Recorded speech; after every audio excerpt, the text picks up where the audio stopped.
નમસ્કાર મિત્રો, વિરામ બાદ આપનું ફરી પાછું સ્વાગત છે. રૂબરૂ કાર્યક્રમમાં આપણે વાત કરી રહ્યા હતા કે ચૂંટણીને લઈને ગુજરાત સરકાર પર લાગેલા આરોપો અને પ્રત્યારોપો માટે. સાહેબ, આપણે જમીનની ફાળવણી અંગે કંઈક ત્રિસ્તરીય પદ્ધતિની વાત કરતા હતા. એ ખરેખર છે શું? કોઈ પણ જમીન જ્યારે સરકારની માલિકીની હોય અને ખરાબાની જમીન હોય અથવા તો એવી જમીન હોય કે જે સરકાર આપી શકે એમ હોય, ત્યારે 3 તબક્કે એની તપાસ થાય છે. અલબત્ત એનો આધાર એની કુલ રકમ ઉપર હોય છે. એ દ્વિસ્તરીય હોઈ શકે, એ 3 સ્તરીય પણ હોઈ શકે.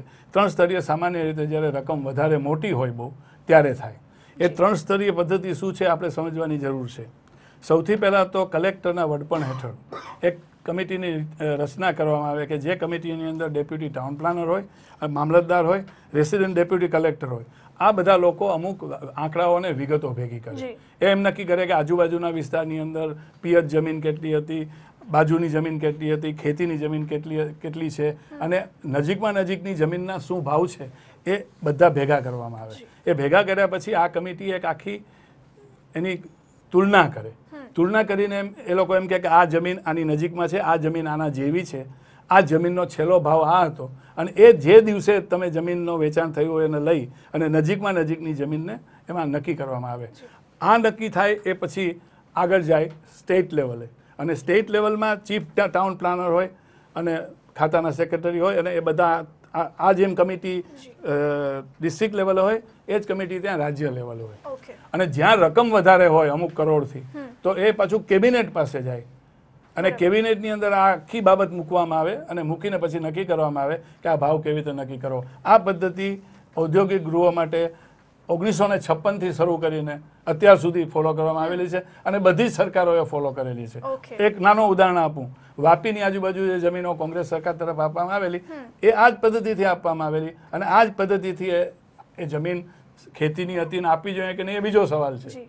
પણ આ પદ્ધતિ ફોલો કરવામાં આવે છે એ એટલી વ્યવસ્થિત કરવામાં આવે છે કે આજે પણ એના ઉદાહરણો આપણી પાસે હોય. એને ત્રિસ્તરીય પદ્ધતિ કહેવામાં આવે છે. અને બીજો એક મુદ્દો હું એ મેન્શન કરીશ કે આક્ષેપોમાં મેં જે પહેલા વાત કરી કે મોટા ફિગરો લઈને આક્ષેપો કરવા કે આટલા લાખ કરોડનો ઘોટાલો કર્યો છે નરેન્દ્ર મોદીજીની સરકારે, એટલા માટે ખોટું છે કારણ કે એનું કમ્પેરિઝન જે છે, આ જમીનના ભાવનું જે કમ્પેરિઝન છે એ જંત્રીના ભાવે કર્યો છે. એ પણ જંત્રીના આજના ભાવે કર્યો છે. હવે તમે 97માં જમીન આપી હોય ને તમે 2012 કે 2011ની જંત્રીનો ભાવનો તમે સરખામણી કરો, એ કોણ કરી શકે વ્યાજબી તરીકે એ સમજવા જેવું છે.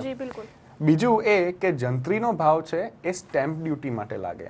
એ જંત્રીનો ભાવ હું એમ નહીં કહું કે અનસાયન્ટિફિક છે, પણ જંત્રીનો ભાવ એ વસ્તુ કન્સિડર ના કરે કે આ જમીન ઔદ્યોગિક હેતુ માટે છે. એ જંત્રી એટલે શું કે આજે મારી જમીન હોય ને મારે તમને વેચવી હોય ને એના પર જે સ્ટેમ્પ ડ્યુટી સરકારને આપવાની હોય એ જંત્રીના ભાવે થાય. એટલે જંત્રીનો ભાવ એમ કહી શકે કે શેર બજારમાં શેરનો જેમ ભાવ ઊંચો નીચો થાય એ છે. આ જે પદ્ધતિથી ભાવ નક્કી થાય છે અને જે આ કલેક્ટર ટેકનિકલ અસેસમેન્ટ કરી, આજે આખી ગ્રુપ ટેકનિકલ અસેસમેન્ટ કરી જમીનનું કે આ જમીનમાં આ ઉદ્યોગ સેટઅપ થશે તો આમાં કેટલી મહેનત કરવી પડશે એનું પણ અસેસમેન્ટ કરે છે. એ કરીને જે ભાવ નક્કી કરે છે એટલું વૈજ્ઞાનિક, એટલું સાયન્ટિફિક રીત છે કે આને જંત્રી જોડે કમ્પેર જે આક્ષેપોમાં જે લોકોએ ગુજરાત કોંગ્રેસ અને બીજા લોકોએ કર્યું છે એ તદ્દન ખોટું છે. એટલે આ વાત મારે ઉલ્લેખ કરવો હતો. આ તબક્કે હું એક વસ્તુ ઉમેરવા માંગુ છું. બિલકુલ સર. આ વિસ્તારમાં આ પોર્ટ આવ્યું, આ બંદર આવ્યું, સૌથી પહેલા તો આપણે ત્યાં 2 જે પ્રાઇવેટ પોર્ટ છે એમાંનું મુન્દ્રા બીજું છે.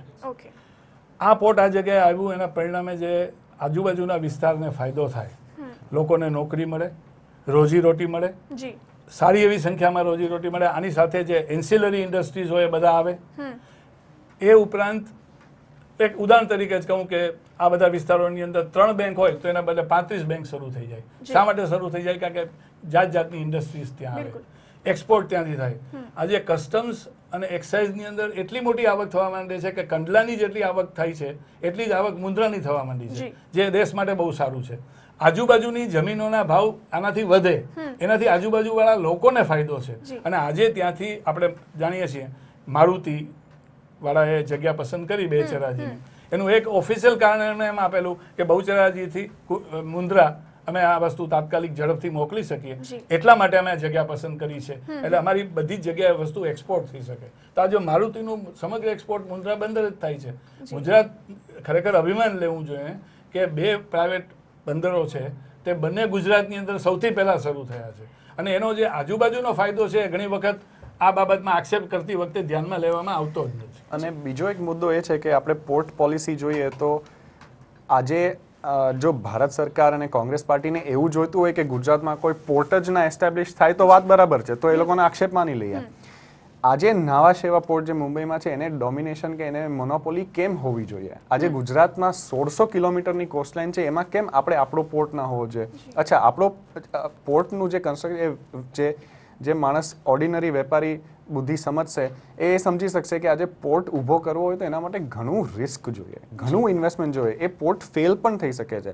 ગુજરાતમાં સપોઝ કોઈ કારણોસર ટ્રેડ ના થાય તો એનાથી એક્સપોર્ટ માટેનું એ પોર્ટનો ઉપયોગ ના થઈ શકે. એ ઘણો રિસ્ક લે છે આજે. એટલે એ અદાણી ગ્રુપે આ ઘણો રિસ્ક લીધો છે. એ રિસ્કના લીધે હવે આજે સપોઝ અદાણી ગ્રુપને બહુ બધી આમદની થાય છે, બહુ બધું ઇન્ફ્લો થાય છે, ઘણો બધો વેપાર થાય છે. એના માટે ગુજરાત કોંગ્રેસને લોકોને વાંધો પડ્યો છે તો તદ્દન બિનજવાબદાર છે. આ રિસ્ક લીધું છે એનું એમને રિવોર્ડ આપ્યું છે. અને સરકારે આમાં કોઈ છૂટછાટ નથી કરી. જે સાયન્ટિફિક પદ્ધતિ છે એ જ પદ્ધતિ ફોલો કરીને જમીન ફાળવી છે, જમીનનો ભાવ નક્કી કર્યો છે. એટલે આમાં તદ્દન આક્ષેપો બિનજવાબદાર છે. જી સર, બિલકુલ આપે વાત કરી એમ, પણ એક મોટો આક્ષેપ એવો પણ હતો કે જે મુન્દ્રામાં જે જમીન છે એ થોડી ગૌચર માટે પણ ફાળવવામાં આવેલી છે. એટલે આ આક્ષેપ માટે પણ કોઈ જવાબ હોવો જોઈએ. એમાં એવું છે કે અમુક ગૌચરની જમીન સ્વાભાવિક રીતે આગળ મોટો વિસ્તાર જો આના પોર્ટ માટે નક્કી થતો હોય તો દરેક ગામની આજુબાજુ ગૌચરની જમીન હોય અને એ ગૌચરની જમીન ફાળવવી પડે. સરકારે 1999માં એક નીતિ નક્કી કરી જે પહેલા નહોતી.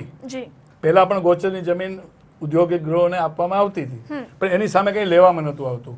પહેલી વખત જાન્યુઆરી 1999માં સરકારે એક એવી નીતિ જાહેર કરી કે જે ઔદ્યોગિક ગૃહ જમીન લે અને એમાં જો ગૌચરની જમીન આવતી હોય તો એને 100% એની જે રકમ નક્કી થાય એના ઉપરાંત 30% બીજા આપવા.